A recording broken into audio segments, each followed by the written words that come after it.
और अब हम आपको उस हत्याकांड के चैप्टर पर से पर्दा उठाने जा रहे हैं जिसे सुनकर आपके भी रोंगटे खड़े हो जाएंगे। अपने पति सौरभ की हत्या के लिए मुस्कान ने खौफनाक साजिश रची, फिर अपने प्रेमी के साथ मिलकर दरिंदगी के साथ सौरभ की हत्या कर दी।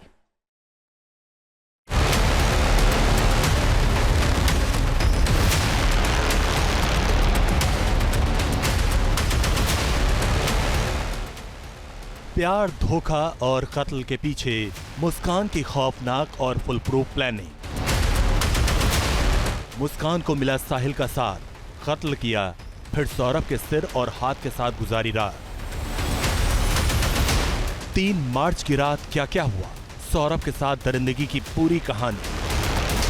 अपनी नापाक मोहब्बत की राह में रोड़े बने सौरभ को हटाने के लिए मुस्कान ने पिछले साल नवंबर में ही फुल प्रूफ प्लान बना लिया था। मुस्कान और साहिल चाहते थे कि अगर सौरभ को उनके रास्ते से हटा दिया जाए तो दोनों बाकी की जिंदगी आराम से गुजारेंगे। सौरभ की हत्या को अंजाम तक पहुंचाने के लिए मुस्कान ने इसकी तैयारी नवंबर से ही करना शुरू कर दिया था। दरअसल मुस्कान ने अपने कुछ दोस्तों से पूछा कि पूजा की सामग्री को कहां पर दबाया जाता है। इसके साथ ही मुस्कान ने अपने कुछ और दोस्तों से ये भी पूछा कि जानवर के मरने के बाद उसे कहां पर दबाया जाता है। सौरभ लंदन की एक बेकरी में काम करता था। सौरभ को अपना पासपोर्ट रिन्यू कराना था। 28 फरवरी को बेटी का बर्थडे भी था। सौरभ 24 फरवरी को मेरठ पहुंचा था। मुस्कान ने इसे एक मौके की तरह देखा और सौरभ की हत्या की प्लानिंग पर फिर से काम करना शुरू कर दिया। सबसे पहले उसने गूगल पर सर्च किया कि नींद के लिए कौन सी दवा सबसे ज्यादा कारगर होती है। फिर सौरभ को ठिकाने लगाने के लिए उसी की ही मदद ली। मुस्कान ने सौरभ को बोला कि उसे एंजाइटी। फिर सौरभ को लेकर मुस्कान डॉक्टर के पास पहुंची। डॉक्टर से झूठ बोलकर उसने पर्ची लिखवा ली। फिर खुद ही पर्ची पर नींद की गोलियां लिख दी। इतना सब कुछ करने के बाद मुस्कान अपने प्रेमी साहिल को साथ लेकर खैर नगर पहुंची, जहां एक मेडिकल दुकान से नींद की गोलियां खरीदी। घर लौटने के बाद मुस्कान ने मर्डर वेपन खरीदने की प्लानिंग शुरू कर दी। इसमें उसने अपने प्रेमी साहिल को भी शामिल किया। मुस्कान और साहिल शारदा रोड पहुंचे। एक चिकन दुकान से 800 रुपए के 2 चाकू खरीदे। मुस्कान ने 300 रुपए में एक उस्तरा भी खरीदा।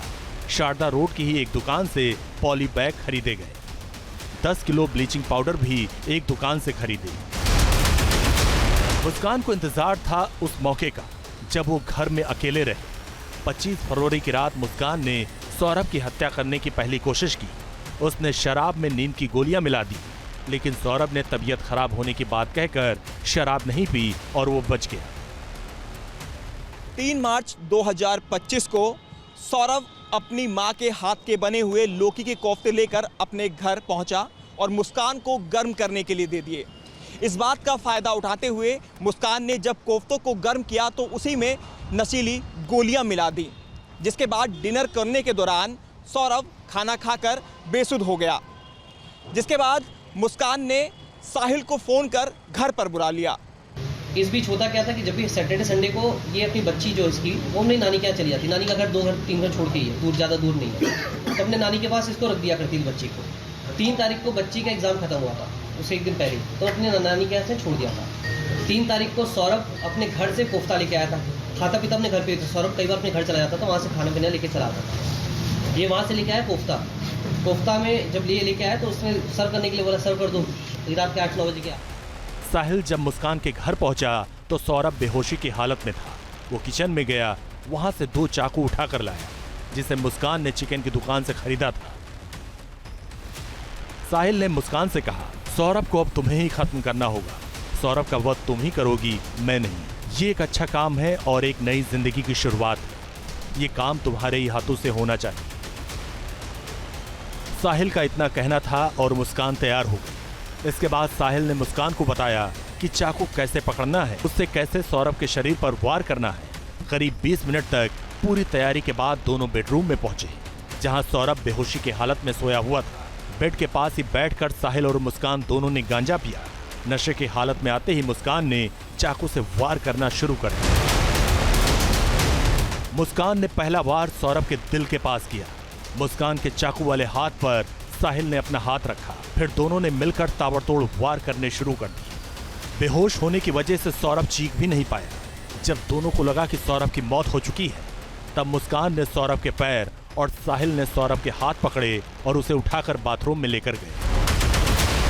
साहिल ने सौरभ के शव को 4 टुकड़ों में काट दिया, फिर उन टुकड़ों को पॉली बैग में पैक कर दिया। उन्होंने मिलकर बेडरूम और बाथरूम की सफाई की। रात 3 बजे के आसपास साहिल ने धड़ और पैर वाला बैग बेड के बॉक्स के अंदर छिपा दिया, फिर सिर और हाथ के टुकड़ों वाला बैग लेकर मुस्कान के साथ अपने घर चला गया, जो कि सौरभ के घर से महज 800 मीटर की दूरी पर था। 4 मार्च सुबह 7 बजे साहिल ने मुस्कान से 1 ड्रम सीमेंट और रेत लाने के लिए कहा, जिसके बाद मुस्कान मेरठ के मार्केट से ये सब सारा सामान लेकर अपने घर पर पहुंची। साहिल उसके साथ था और इस दौरान शव को टुकड़ों में जो किया हुआ था ड्रम में डाला गया और उसके बाद सीमेंट के घोल को ड्रम में डाल दिया गया। उसकी वजह थी ड्रम के ऊपर सीमेंट का लेप लगाने से जो ड्रम में शव को छुपाया गया था उसकी बदबू बाहर ना आ सके। ये पूरी प्लानिंग मुस्कान और साहिल ने मिलकर की। सौरभ के शव को ठिकाने लगाने के बाद मुस्कान और साहिल हिमाचल प्रदेश के लिए निकल गए। मुस्कान ने अपनी बेटी को पहले से ही अपनी मां के पास पहुंचा दिया था। शिमला में दोनों ने होटल और कैब पर 54,000 रुपए खर्च किए। 13 दिनों तक दोनों अलग अलग होटल में रहे। मंदिर में जाकर एक दूसरे को वरमाला पहनाई।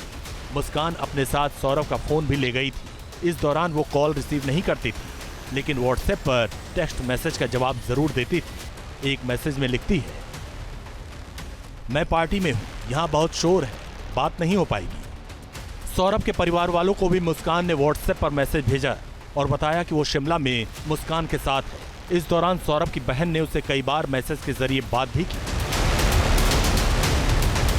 6 मार्च को सौरभ की बहन चिंकी ने पूछा, वो कहाँ है?